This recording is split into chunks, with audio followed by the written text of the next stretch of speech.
From PSK software technology. நான் இந்த வீடியோவில் எதை பற்றி எக்ஸ்பிளைன் பண்ண போகிறேன்னா,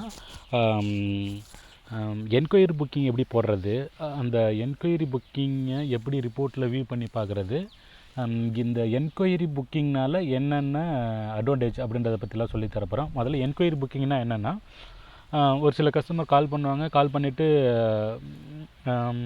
நம்ம பேக்கேஜ் டீட்டெயில்ஸ், இப்போ ஒரு உதாரணத்துக்கு மதுரை ஆரப்பாளையத்திலேருந்து கும்பகோணம் வராங்க அப்படின்னாக்கா அதுக்கான டேரிஃப் கேட்குவாங்க. நம்ம எத்தனை மணி நேரம் யூஸ் பண்ணிக்கலாம், எத்தனை கிலோமீட்டர் யூஸ் பண்ணிக்கலாம், அடிஷ்னல் கிலோமீட்டருக்கு அந்த பேக்கேஜுக்கான அமௌண்ட் எவ்வளோது, அடிஷ்னல் கிலோமீட்டருக்கு எவ்வளோது, வெயிட்டிங் சார்ஜ் அதுக்கு மேலே இருந்துச்சுன்னா ஒரு 17 ஹவர்ஸ் இருக்குதுன்னா அதுக்கு மேலே எவ்வளோது, 17 ஹவர்ஸ்க்கு மேலே யூஸ் பண்ணால் ஒவ்வொரு ஹவர்ஸ்க்கும் வெயிட்டிங் சார்ஜ் எவ்வளோது அப்படின்றதெல்லாம் எக்ஸ்பிளைன் பண்ணியிருப்போம். உடனே கேட்டுட்டு அவங்க வந்து இருங்க நாங்கள் வீட்டில் உள்ளவங்கள்ட்ட டிஸ்கஸ் பண்ணிவிட்டு சொல்கிறோம், இல்லைனா பின்னாடி கால் பண்ணுறோம் அப்படின்ற மாதிரி சொல்லிவிட்டு வச்சுருவாங்க. ஸோ இதெல்லாம் வந்து இவங்களுக்குலாம் வந்து இது மாதிரி பண்ண உடனே நம்ம வந்து அதை வந்து என்கொயரி பண்ண மாதிரி அவங்களுக்கு ஒரு எஸ்எம்எஸ் கொடுத்துடணும். அதே போல் நம்ம பேக்கேஜ் டீட்டெயில்ஸ் என்ன சொல்லியிருந்தோமோ அதையும் ஒரு எஸ்எம்எஸ்ஸாக கொடுத்துடணும். ஏன்னா ஜென்ரலாகவே மக்கள் என்ன பண்ணுவாங்கன்னா, ஒரு ஊரில் ஒரு 4-5 கால் டாக்ஸி இருக்குதுன்னாக்கா எல்லா கால் டாக்ஸியும் கால் பண்ணிவிட்டு எங்கே அவங்களுக்கு வந்து ப்ரைஸ் வந்து கம்மியாக இருக்குதோ, ரேட் கம்மியாக இருக்குதோ அங்கே தான் வந்து மோஸ்ட்லி எடுக்க ட்ரை பண்ணுவாங்க.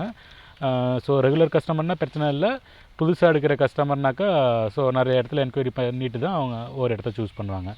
ஸோ நம்ம இப்போ என்கொயரி அவங்க பண்ண உடனே அவங்களுக்கு ஒரு எஸ்எம்எஸ் போயிடுச்சு அப்படின்னாக்கா அவங்களுக்கு வந்து நம்ம அவங்ககிட்ட என்ன பேசணுமோ அந்த பேக்கேஜ் டீட்டெயில்ஸ் அவங்கக்கிட்ட அனுப்பிச்சிருந்தோம் அப்படின்னாக்கா அது வந்து அதை பார்த்துட்டு ஒரு டிசிஷனுக்கு வருவாங்க.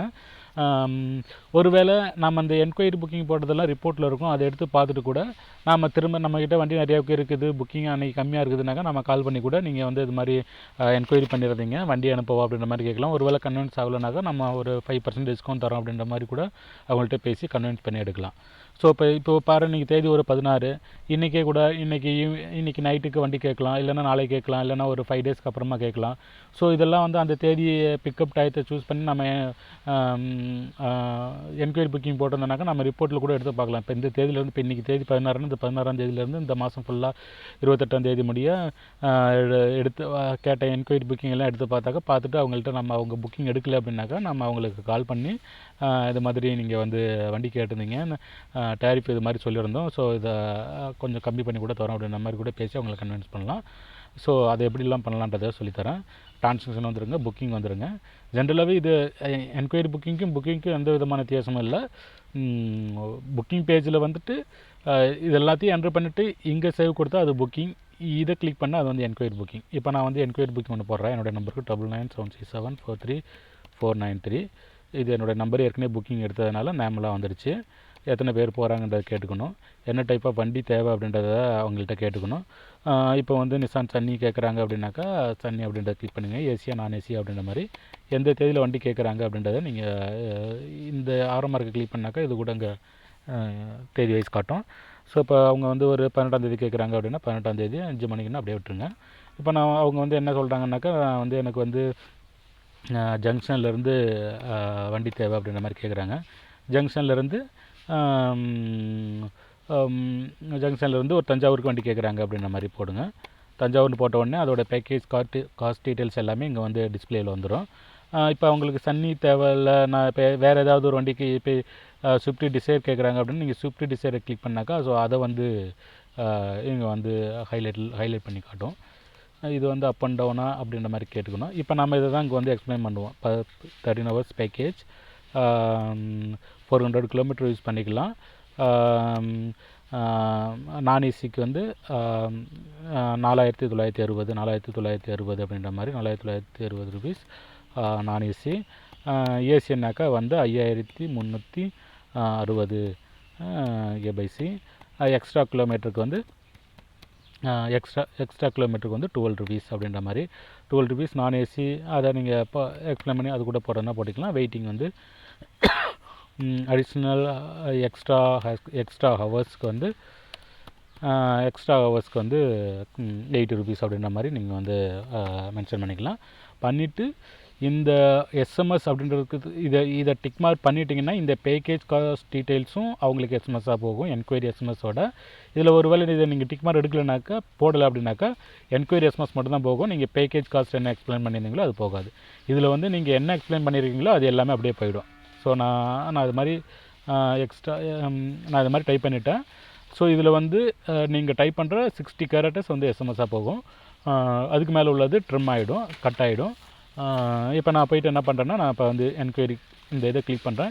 இதை கிளிக் பண்ண உடனே என்கொயரி அவங்களுக்கு வந்து ஒரு கன்ஃபர்மேஷன் எஸ்எம்எஸ் போயிடும். பாருங்கள், enquiry booking vehicle type Swift desire கேட்டிருந்தீங்க, பேக்கேஜ் காஸ்ட்டு வந்து நம்ம என்னங்க பண்ணியிருந்தோமோ அது வந்துச்சு. இப்போ இது வந்து enquiry புக்கிங்கான second SMS.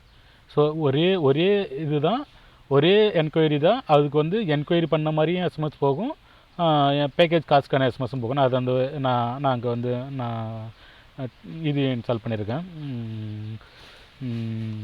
PC shoot. So இப்போ அதை வச்சு பாருங்கள்.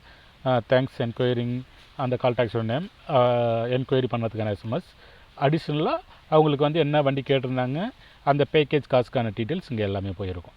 ஸோ இப்போ இதை பார்த்துட்டு அவங்களுக்கு ஒரு என்கொயரி பண்ணாலே, இப்போ வந்து டு கன்ஃபார்ம் புக்கிங் நம்பர்லாம் போட்டு வச்சுருந்தனால அவங்களுக்கு தேவைன்னாங்க அந்த நம்பருக்கு திரும்பவும் கால் பண்ணிப்பாங்க.